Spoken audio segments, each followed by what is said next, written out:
नमस्कार. मी प्राध्यापक डॉक्टर अक्षित बागडे, सहाय्यक प्राध्यापक व विभाग प्रमुख अर्थशास्त्र विभाग, स्वर्गीय मनसरामजी पटोडे, कला महाविद्यालय गणेशपूर भंडारा. आज आपण सूक्ष्म अर्थशास्त्राचे सिद्धांत BA भाग 1 सेमिस्टर 1 मधील अर्थशास्त्र विषयाचे राष्ट्रसंत तुकडोजी महाराज नागपूर विद्यापीठाद्वारे निर्धारित अभ्यासक्रमातील घटक 2 मधील मागणीचा नियम या टॉपिकचा अभ्यास करणार आहोत. तर वस्तूमध्ये मानवी गरज भागविण्याची क्षमता असते, तिलाच आपण उपयोगिता असे म्हणतो. वस्तूमध्ये उपयोगिता असते म्हणूनच विशिष्ट गरज भागवण्यासाठी तिची मागणी केली जाते. दैनंदिन व्यवहारात मागणी हा शब्द एखादी वस्तू प्राप्त करण्याबद्दलची इच्छा या अर्थाने वापरतो, परंतु अर्थशास्त्रात मागणी या शब्दाला विशिष्ट अर्थ आहे, तो आपण समजून घेऊया. सामान्यपणे मागणी म्हणजे एखाद्या वस्तूबद्दलची इच्छा किंवा गरज होय असे आपण समजतो, परंतु अर्थशास्त्रात इच्छा व मागणी यात फरक केला जातो, तो आपण लक्षात घेऊ. तर कोणत्याही वस्तूची केवळ इच्छा असणे म्हणजे त्या वस्तूची मागणी नव्हे. समजा आज भारतात 25 कोटी कुटुंबे आहेत. प्रत्येक कुटुंब प्रमुखाला आपल्या मालकीची खाजगी मोटार असावी अशी त्यांची इच्छा असू शकते. यावरून भारतात 25 कोटी मोटारीची मागणी आहे असा अर्थ लावला तर तो चुकीचा ठरेल, कारण नुसती इच्छा असून काय उपयोग. तर ती इच्छा पूर्ण करण्यासाठी लागणारा पैसा प्रत्येक कुटुंबाजवळ असाव्यास पाहिजे व तो पैसा खर्च करण्याची त्यांची तयारीसुद्धा असाव्यास पाहिजे, तरच इच्छेचे रूपांतर मागणीत होईल. तर प्राध्यापक पेन्सन म्हणतात की मागणी एक प्रभावी इच्छा आहे. त्यात 3 बाबी ज्या आहेत त्या अंतर्भूत आहेत. पहिलं म्हणजे वस्तू प्राप्त करण्याची इच्छा, दुसरं वस्तू खरेदी करण्याची साधने आणि तिसरं म्हणजे त्यासाठी खर्च करण्याची तयारी. त्यानंतर आपण प्राध्यापक बेनहॅम यांनी सांगितलेली व्याख्या पाहूया. तर विशिष्ट वेळी विशिष्ट किमतीला वस्तूचे विशिष्ट परिमाण खरेदी करण्याची तयारी दर्शविणे म्हणजे मागणी होय. तर प्रोफेसर बेनहॅमच्या व्याख्येवरून मागणीची काही वैशिष्ट्ये आपल्या लक्षात येतात. ती वैशिष्ट्ये आपण इथं अभ्यासू. तर मागणीचं पहिलं वैशिष्ट्य म्हणजे प्रभावी इच्छा. तर कोणत्याही वस्तूची मागणी निर्माण होण्याकरता व्यक्तीमध्ये त्या विशिष्ट वस्तूविषयीची प्रभावी इच्छा असणे आवश्यक आहे. प्रभावी इच्छा म्हणजे विशिष्ट वस्तू प्राप्त करण्याची इच्छा अधिक त्यासाठी लागणारा पैसा अधिक खर्च करण्याची तयारी होय. प्रभावी इच्छेशिवाय मागणी निर्माण होऊ शकत नाही. दुसरं वैशिष्ट्य म्हणजे विशिष्ट परिमाणाचा बोध. तर मागणीमध्ये वस्तूच्या विशिष्ट परिमाणाचा उल्लेख असावा लागतो. ज्या मागणीमध्ये वस्तूचे परिमाण दिलेले नसते त्या मागणीला काही अर्थ नसतो. उदाहरणार्थ, आज बाजारात 30 रुपये किलोप्रमाणे साखरेला मागणी आहे. हे विधान अर्थशास्त्राच्या दृष्टीने निरर्थक आहे, कारण या विधानात साखरेची किती किलोची मागणी आहे हे सांगितलेले नाही. त्यानंतर तिसरं वैशिष्ट्य आहे किंमतीचा संदर्भ. तर मागणी व्यक्त करताना त्यात किंमतीचा उल्लेख असावा लागतो. आज बाजारात 1000 किलो साखरेची मागणी आहे या विधानाला काहीच अर्थ नसतो, कारण या विधानात साखरेची किंमत दर्शवलेली नाही. त्यानंतर चौथं वैशिष्ट्य आहे विशिष्ट कालावधी. तर मागणी दैनिक, आठवडी, मासिक किंवा वार्षिक राहू शकते, म्हणून मागणीच्या विधानात कालावधीचा उल्लेख असावा लागतो. उदाहरणार्थ, 30 रुपये किलोप्रमाणे 1000 किलो साखरेची मागणी आहे या विधानावरून मागणीचा अचूक अर्थबोध होत नाही, कारण या विधानात मागणी दैनिक आहे की आठवडी आहे याचा उल्लेख होत नाही. तर अशा प्रकारे कोणत्याही वस्तूच्या मागणीचे विधान करताना त्यात वस्तूच्या मागणीचे परिमाण, वस्तूची किंमत आणि मागणीचा कालावधी या 3 बाबींचा उल्लेख असणे आवश्यक असते. त्यानंतर आपण व्यक्तिगत मागणी व बाजाराची मागणी म्हणजे काय ते अभ्यासू. तर मागणीचा विचार जो आहे तो 2 पातळीवर करण्यात येत असतो. पहिलं म्हणजे व्यक्तिगत मागणी आणि दुसरं म्हणजे बाजारातील मागणी. तर यातला पहिला जो आहे तो म्हणजे व्यक्तिगत मागणी काय असते ते आपण पाहू. तर विशिष्ट वेळी विशिष्ट किमतीला एखादी व्यक्ती वस्तूचे विशिष्ट परिमाण खरेदी करण्याची तयारी दर्शविते. त्या परिमाणाला व्यक्तिगत मागणी असं आपण म्हणतो. तर ह्या तक्त्यामध्ये जी आहे व्यक्तिगत मागणी दर्शवलेली आहे. यामध्ये जे आहे साखरेची किंमत प्रति किलो आणि दुसरं आहे व्यक्तीची व्यक्तिगत मागणी दर्शवलेली आहे. तर साखरेची किंमत प्रति किलो 50 रुपये, 40 रुपये, 30 रुपये, 20 रुपये, 10 रुपये आणि 5 रुपये असताना व्यक्तीची व्यक्तिगत मागणी किती आहे ते इथं दर्शवलेली आहे. प्रति किलो 50 रुपये दर असताना 5 किलो साखरेची मागणी केली जाते. 40 रुपये एवढा दर असताना 10 किलो साखरेची मागणी केली जाते. 30 रुपये प्रति किलो साखर असताना 15 किलोची मागणी केली जाते.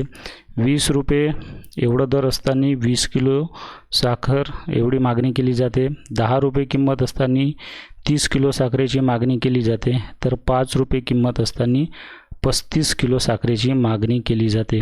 तर ह्या व्यक्तिगत मागणी तक्त्यावरून आपल्या निदर्शनास येते की जसजशी किंमत कमी होत जाते तसतशी मागणी जी आहे ती वाढत जाते. त्यानंतर आपण बाजाराची मागणी म्हणजे काय ते आपण पाहू. तर बाजारातील सर्व ग्राहकाच्या मागणीची बेरीज म्हणजे बाजाराची मागणी होय. तर ह्यामध्ये जे आहे तक्त्यामध्ये आपण पाहू. इथं बाजाराचा मागणी तक्ता दिलेला आहे. त्यामध्ये आपण पहिल्या कॉलममध्ये घेतले आहे साखरेची किंमत प्रति किलो. त्यानंतर व्यक्तिगत मागणीमध्ये आपण व्यक्ती, ब व्यक्ती, क व्यक्ती आणि ड व्यक्ती ह्या 4 व्यक्तीच्या व्यक्तिगत मागणीला एकत्रित केलेले आहे आणि त्यावरनं आपण बाजाराची जी मागणी आहे तो एक तक्ता इथं समाविष्ट केलेला आहे.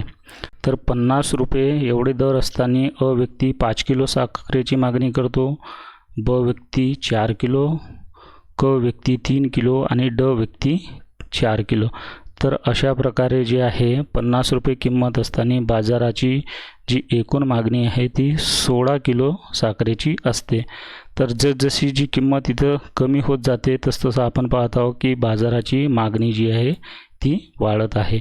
म्हणजेच व्यक्तिगत मागणी असो किंवा बाजाराची मागणी असो, किंमत कमी होत जाते तसतसं जे आहे मागणी परिमाण जे आहे वाढत जातात. यानंतर आपण मागणीचा नियम म्हणजे काय तो आपण इथं अभ्यासू. तर बाजारात ग्राहक वस्तूची खरेदी कशी करतात त्याचे नीट अवलोकन केले तर आपणास असे दिसून येते की एखाद्या वस्तूच्या किमतीत घट झाली तर ग्राहक ती वस्तू जास्त प्रमाणात खरेदी करतात आणि वस्तूच्या किमतीत वाढ झाली तर ती कमी प्रमाणात खरेदी करतात. हा प्रत्येकाला नेहमी येणारा अनुभव आहे. हाच नेहमीचा अनुभव डॉक्टर मार्शल यांनी पुढील शब्दात मांडला आहे. यालाच आपण मागणीचा नियम असे म्हणतो. तर विशिष्ट परिस्थितीत किंमत कमी झाली असता मागणी वाढते आणि किंमत वाढली असता मागणी कमी होत असते. तर मागणी नियमात वस्तूची किंमत आणि वस्तूची मागणी यातील कार्यकारण संबंध स्पष्ट करण्याकरता जे आहे आपण ह्या तक्त्याचा आधार घेऊ. तर पुढील तक्त्यामध्ये आपण व्यक्तिगत आणि बाजाराची मागणी घेतलेली आहे. पहिल्या रकान्यामध्ये आपण साखरेची किंमत प्रति किलो घेतलेली आहे, दुसऱ्या रकान्यामध्ये व्यक्तिगत मागणी आणि तिसऱ्या रकान्यामध्ये बाजाराची मागणी घेतलेली आहे. तर साखरेची किंमत 50 रुपये असताना व्यक्तिगत मागणी 5 किलो आहे आणि बाजाराची मागणी जी आहे ती 50 किलो आहे. 40 रुपये किंमत असताना 10 किलो मागणी आणि बाजाराची मागणी 100 किलो आहे. 30 रुपये एवढी किंमत असताना 15 किलो ही व्यक्तिगत मागणी आहे आणि 150 किलो ही बाजाराची मागणी आहे. आणि किंमत कमी होऊन 5 रुपये एवढी झाली की व्यक्तिगत मागणी वाढून 35 किलो होत असते आणि बाजाराची मागणी ही 350 किलो होत असते. तर ह्या तक्त्याचा आधार घेऊन आपण ही आकृती तयार केली आहे. यामध्ये अक्ष आसावर आपण साखरेची मागणी परिमाण घेतले आहे आणि य ह्या आसावर आपण किंमत घेतलेली आहे. आणि त्यानंतर जे आहे ह्या किमतीच्या आधारावर आपण हा मागणी वक्र काढलेला आहे, ज्याला डी असे आपण इथं नाव दर्शवलेले आहे. हा जो मागणी वक्र आहे, तर हा मागणी वक्र वरून खाली येताना किंमत कमी होत असल्याचे दर्शवतो, तर डावीकडून उजवीकडे जाताना मागणी वाढत असल्याचे दर्शवतो. यावरून उतरत्या किमतीला मागणी वाढते हे स्पष्ट होते. या उलट जर मागणी वक्र खालून वर आणि डावीकडून उजवीकडे जात आहे असे मानले, तर वर जाताना किंमत वाढ असल्याचे दर्शवतो आणि उजवीकडून डावीकडे जाताना मागणी कमी होत असल्याचे दर्शवतो. यावरून असे लक्षात येते की वाढत्या किमतीला मागणीचे परिमाण जे आहे ते कमी होत असते. त्यानंतर आपण पाहूया मागणी नियमाची गृहीते. तर मागणी नियमाच्या सुरुवातीलाच विशिष्ट गृहीत परिस्थिती असा शब्दप्रयोग करण्यात आला आहे. याचा अर्थ असा की हा नियम विशिष्ट गृहीत परिस्थितीच्या अंतर्गतच लागू होत असतो. तर ती गृहीत परिस्थिती काय आहे ती आपण इथं अभ्यासू. तर पहिलं गृहीत आहे स्थिर लोकसंख्या. तर मागणीचा नियम अंमलात येण्यासाठी जी आहे लोकसंख्या ही स्थिर असावी लागते. त्यानंतर दुसरं आहे उत्पन्न स्थिर असलं पाहिजे, लोकांच्या उत्पन्नामध्ये वाढ किंवा घट होता कामा नये. तिसरं गृहीत आहे आवडीनिवडी स्थिर. तर लोकांच्या जे आहे आवडीनिवडी ह्या स्थिर असाव्या, त्यामध्ये कोणताही बदल होता कामा नये. चौथं गृहीत आहे पर्यायी वस्तूच्या किमती स्थिर असाव्यात. म्हणजे जसं गूळ आणि साखर ह्या एकमेकाला पर्यायी वस्तू आहेत, तर अशा ज्या पर्यायी वस्तू असतात त्यांच्या किमतीमध्ये बदल होता कामा नये, त्या स्थिर असल्या पाहिजे. नंतर पाचवं जे गृहीत आहे ते म्हणजे पूरक वस्तूच्या किमती स्थिर.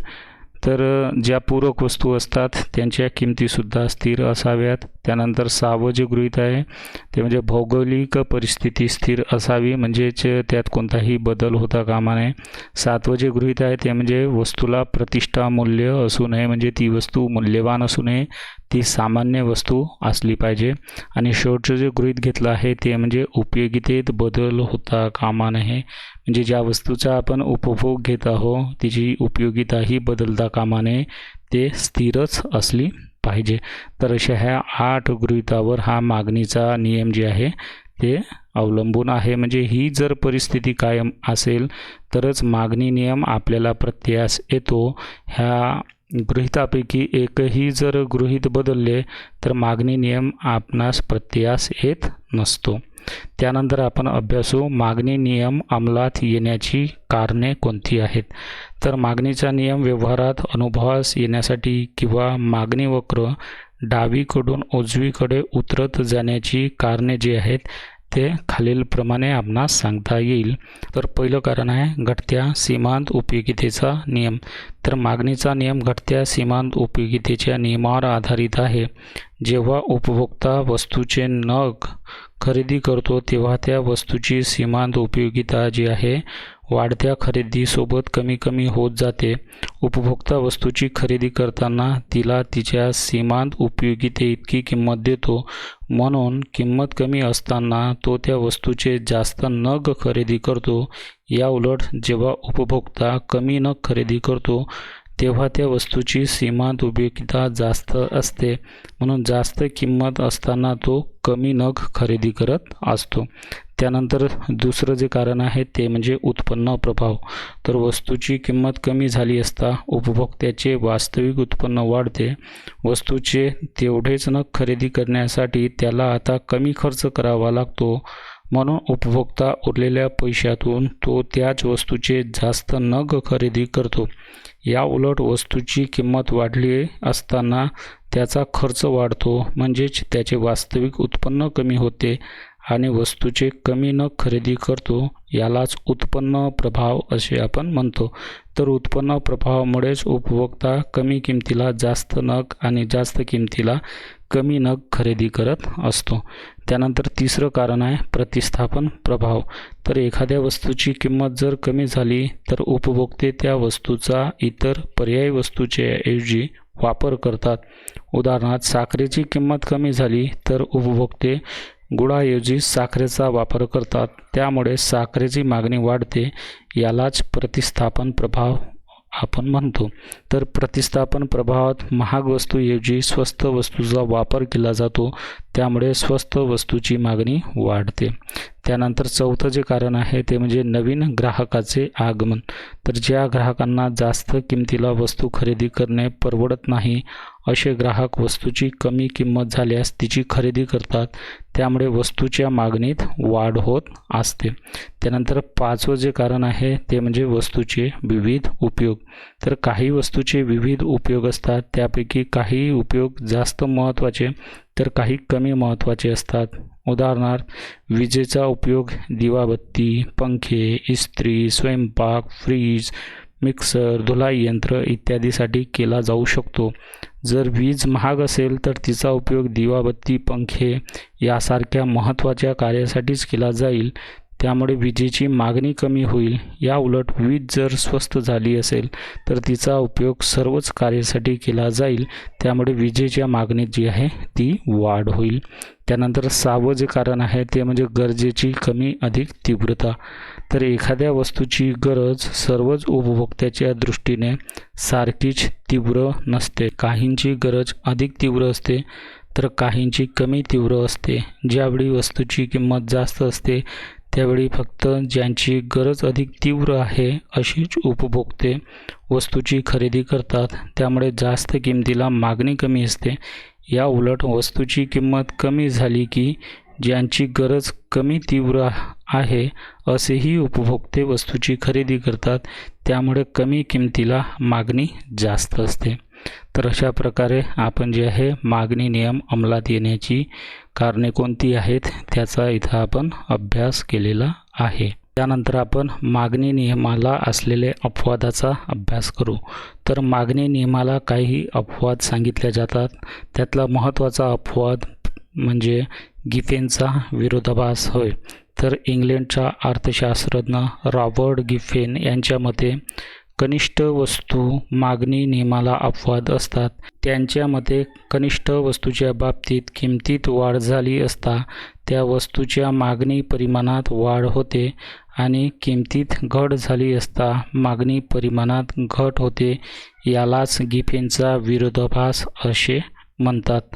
रॉबर्ट गिफेन यांनी इंग्लंडमधील एक उदाहरण दिलेले आहे. ते म्हणजे ब्रेड हे इंग्लंडच्या लोकांचे मुख्य खाद्य आहे. त्यांच्या उत्पन्नाचा बराच मोठा भाग यावर खर्च होतो. ब्रेडच्या किमतीत वाढ झाली तर तेथील लोक ब्रेडची अधिक खरेदी करतात, कारण ब्रेडच्या किमती वाढल्यामुळे त्यांचा खर्च वाढतो, म्हणजे त्यांचे वास्तविक उत्पन्न कमी होते. त्यामुळे त्यांना अंडी, मांस, मासे यासारखे वस्तू खरेदी करणे शक्य नसते. या उलट ब्रेडच्या किमतीत घट झाली तर त्यांच्या खर्चात बचत होते. बचत झालेल्या पैशाने ते ब्रेड खरेदी न करता अंडी, मांस, मासे इत्यादी खरेदी करतात. त्यामुळे गिफेनच्या मते कनिष्ठ वस्तूची किंमत वाढली तर तिची मागणी वाढते व किंमत कमी झाली तर मागणी कमी होते. म्हणजेच कनिष्ठ वस्तू या मागणी नियमाला अपवाद आहेत. अशा वस्तूंना गिफिन वस्तू असे सुद्धा म्हणतात. तर आपण इथं गिफिन गुड्सच्या बाबतीत जो मागणी वक्र आहे तो कसा असतो तो आपण इथं दर्शवलेला आहे. तर डी हा मागणी वक्र जो आहे सामान्य वस्तूच्या बाबतीत असलेल्या मागणी वक्रापेक्षा भिन्न आहे. कारण सामान्य वस्तूच्या बाबतीत मागणी वक्र वरून खाली येणारा आणि डावीकडून उजवीकडे जाणारा असतो. तर गिफिन वस्तूच्या बाबतीत हा जो वक्र आहे हा डावीकडून उजवीकडे जातो आणि त्यानंतर उजवीकडून हा डावीकडे जातो. म्हणजेच हा जो आहे मागणी नियमाला अपवाद आहे. त्यानंतर दुसरं जो अपवाद आहे तो म्हणजे जीवनावश्यक वस्तू. तर जीवनावश्यक वस्तूच्या बाबतीत मागणीचा नियम खरा ठरत नाही. अन्न, वस्त्र, निवारा यासारख्या जीवनावश्यक वस्तूच्या किमतीत वाढ झाली तरी मागणी कमी होत नाही. उदाहरणार्थ गहू, तांदूळ, मीठ, औषधे इत्यादी. त्यानंतर तिसरा जो अपवाद आहे तो म्हणजे प्रतिष्ठेच्या वस्तू. तर हिरे, मोती, सोन्याचे दागदागिने इत्यादी वापरामुळे सामाजिक प्रतिष्ठा वाढते असा श्रीमंत लोकांचा समज आहे.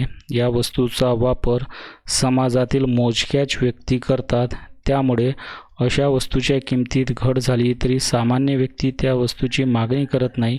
म्हणजेच किमतीत घट झाली तरी अशा वस्तूची मागणी वाढत नाही.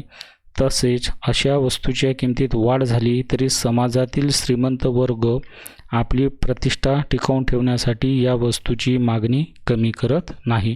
आणि शेवटचं जे अपवाद आहे ते म्हणजे बाजारातील घबराट. तर वस्तूच्या किमती भविष्यात वाढणार आहेत किंवा वस्तूची टंचाई होणार आहे अशी भीती बाजारात निर्माण झाल्यास, किंमत वाढल्यास ग्राहक जे आहे वस्तूचे जास्त न खरेदी करतात. या उलट भविष्यात किमती उतरणार असे जर वाटत असेल तर बाजारात वस्तूची किंमत कमी असताना देखील ग्राहक वस्तूची खरेदी करत नाही. तर अशा प्रकारे एकूण 4 हे मागणी नियमाचे अपवाद जे आहेत आपण इथं अभ्यासले आहेत. त्यानंतर आपण अभ्यासू मागणीचे निर्धारक घटक किंवा मागणीवर प्रभाव पाडणारे घटक. तर पहिला मुद्दा आहे लोकसंख्या. तर लोकसंख्येत होणाऱ्या बदलाचा मागणीवर परिणाम होतो. लोकसंख्येत वाढ झाली तर वस्तूची किंमत स्थिर असून देखील मागणी वाढेल आणि लोकसंख्या कमी झाली तर मागणी कमी होईल. त्यानंतर दुसरा जो घटक आहे तो म्हणजे उत्पन्न. तर सामान्यतः उत्पन्नाच्या सम दिशेने मागणी बदलते. उपभोक्त्याचे उत्पन्न वाढल्यास मागणी वाढते आणि उत्पन्न कमी झाल्यास मागणी कमी होत असते. त्यानंतर तिसरा जो घटक आहे तो म्हणजे फॅशनमध्ये बदल. तर उपभोक्त्याच्या आवडीनिवडी किंवा फॅशनमध्ये बदल झाला तर त्याचा परिणाम हा मागणीवर होत असतो. चौथा मुद्दा आहे आपला पर्यायी वस्तूच्या किमती. तर एका वस्तूऐवजी जी दुसरी वस्तू वापरणे शक्य असते तिला आपण पर्यायी वस्तू असं म्हणतो. उदाहरणार्थ गूळ आणि साखर या पर्यायी वस्तू आहेत. पर्यायी वस्तूमधून जी वस्तू स्वस्त असते तिची मागणी दुसऱ्या पर्यायी वस्तूच्या ऐवजी केली जाते. साखरेची किंमत वाढली तर गुळाची मागणी जी आहे ती वाढत असते. पाचवा जो मुद्दा आहे तो म्हणजे उपयोगितेत बदल. तर वस्तूच्या उपयोगितेत बदल झाला तर त्याचा मागणीवर परिणाम होतो. एकादशीला किंवा महाशिवरात्रीच्या दिवशी केळी, रताळी यांच्या तर कोजागिरीच्या दिवशी दुधाच्या उपयोगितेत वाढ होते, म्हणून त्या दिवशी अशा वस्तूच्या मागणीत जी आहे ती वाढ होत असते. त्यानंतरचा मुद्दा आहे हवामानात बदल. तर हवामानात बदल झाला तर त्याचा मागणीवर परिणाम होतो. उदाहरणार्थ उन्हाळ्यात थंड पेयाची मागणी वाढते, पावसाळ्यात छत्र्या व रेनकोटची मागणी वाढते, तर हिवाळ्यात गरम कपड्याची मागणी जी आहे ती वाढत असते. त्यानंतर सातवा जो मुद्दा आहे तो म्हणजे सामाजिक प्रथा व रूढी. तर पूर्वी पुरुषांनी टोपी घालणे, स्त्रियांनी बांगड्या घालणे, कुंकू लावणे ही सामाजिक प्रथा होती. अलीकडे ही प्रथा बरीच कमी झाल्यामुळे टोप्या, बांगड्या, कुंकू या वस्तूची मागणी जी आहे ती कमी झाली आहे. त्यानंतर आठवा जो मुद्दा आहे तो म्हणजे जाहिरातीचा परिणाम. तर एखाद्या वस्तूची जाहिरात प्रभावीपणे करण्यात आली तर त्या वस्तूला प्रचंड मागणी येत असते.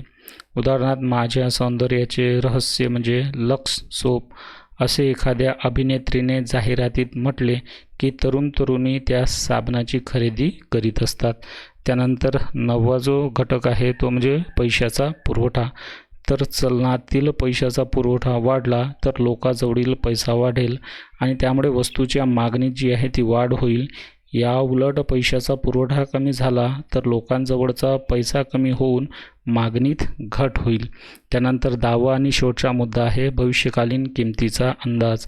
तर एखाद्या वस्तूच्या किमती भविष्यात वाढणार आहेत असा अंदाज असेल तर त्या वस्तूची वर्तमान काळात मागणी वाढेल. या उलट किमती कमी होणार अशी अपेक्षा असेल तर मागणी जी आहे ती कमी होईल. तर अशा प्रकारे आपण जे आहे मागणी म्हणजे काय आणि मागणीचा नियम आपण इथं समजून घेतलेला आहे. धन्यवाद.